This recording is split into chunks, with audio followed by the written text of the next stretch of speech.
On était de nouveau extrêmement nombreux dans la rue le 18 septembre dernier. C'était un vrai succès. Il y a eu tout un tas de grévistes dans tout un tas de secteurs. À la RATP, il y a eu plus de 10 000 collègues qui se sont mis en grève, plein de transports qui étaient paralysés. Dans le privé, pareil, on a vu des collègues rejoindre la mobilisation. Et puis de nouveau, des milliers, des centaines de milliers même de jeunes qui ont déferlé dans les rues comme ils avaient pu le faire le 10 septembre dernier. Donc tout ça, ça doit nous alerter. En fait, il y a une occasion à saisir là pour riposter par rapport au gouvernement, lui faire emballer l'ensemble de sa politique.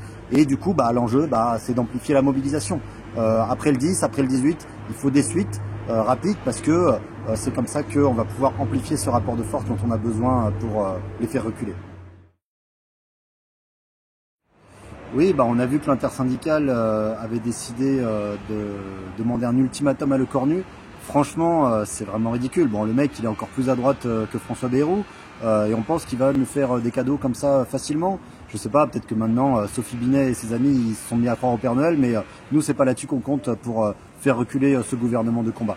Je dis ça parce qu'en fait, derrière ces affaires de budget, que ce soit Le Cornu, Bayrou ou n'importe lequel autre, c'est le programme de combat du patronat qui veulent nous imposer. C'est les suppressions d'emplois massives dans tous les services publics, les hôpitaux, l'éducation nationale. C'est raboter en permanence sur les salaires pour maximiser les profits. C'est les conditions de travail qui se dégradent pour nous faire la peau, à nous les travailleurs, pour pouvoir mieux faire leur guerre économique et puis peut-être demain leur guerre tout court face à la concurrence dans ce monde impérialiste. C'est ça que le patronat il a en tête. C'est pas pour rien d'ailleurs qu'il y a des mecs comme Bernard Arnault qui sont montés au credo cette semaine dans les médias juste parce qu'on voulait les taxer à hauteur de 2% de leur patrimoine. En fait, tu les sens un petit peu fébriles les gars et ça va nous indiquer la direction à suivre. Alors, pour faire reculer tous ces gens-là, c'est pas des ultimatums qu'il nous faudra. On le sait tous, n'importe quel travailleur de ce pays pourra vous le dire. Pour faire reculer un patron, il faut y aller nombreux, ensemble, organisés, avec des collègues, par la grève et la mobilisation. Donc les blablas sur les ultimatums, tout ça, c'est pas notre délire. D'un autre côté, on a la gauche type PS là, qui essaye de passer des deals dans les couloirs de l'Assemblée où on sait pas trop où. Clairement, tout ça, à part revenir à la mangeoire, ça changera strictement rien. Et puis on a la gauche de la France insoumise qui nous dit que tous nos problèmes seraient réglés si on arrivait à changer de président, à destituer Macron et à mettre un Mélenchon ou qui sais-je à la place. En vérité, c'est pas un bon président qu'il nous faut, c'est pas un bon gouvernement, c'est même pas un bon budget, parce que derrière tout ça, c'est l'offensive du patronat, c'est la lutte de classe qui est en train de se jouer. Alors voilà, nous c'est là-dessus qu'on va compter, sur rien d'autre, et pas sur les magouilles et les appareils quels qu'ils soient.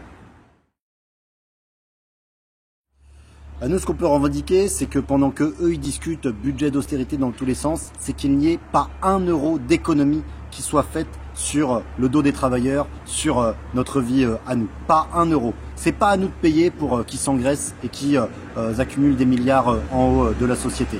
Alors après, là c'est l'occasion de faire que nos vies à nous, les travailleurs et les travailleuses de ce pays, elles changent vraiment. Donc ça veut dire mettre en avant nos intérêts de classe, changer les conditions de travail, augmenter les salaires. Tout ça, c'est ce qu'il faut remettre en avant pour que, effectivement, demain, les choses elles soient différentes et que nos vies quotidiennes elles changent.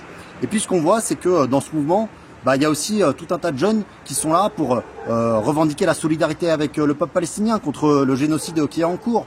Et puis on sent un peu que cette société elle est coincée. Il y a un truc qui coince par en haut, il y a des milliardaires qui s'enrichissent, il y a un gouvernement, un système institutionnel qui est complètement bloqué. Il y a un truc à décoincer, voilà, dans cette société. Et ça, nous on pense que c'est une bonne chose, parce que oui, il faut tout changer du sol au plafond dans ce monde capitaliste. Donc mettons en avant nos intérêts de travailleurs, nos intérêts de classe, mettons en avant la solidarité internationale avec tous ceux qui luttent sur cette planète, du peuple palestinien jusque ce qui se passe en Indonésie et au Népal. Voilà, c'est un petit peu ça qu'on pourrait revendiquer, de changer toute cette société. Pour ça, il faut s'organiser, discuter. Le mouvement, il est parti d'un appel à tout bloquer.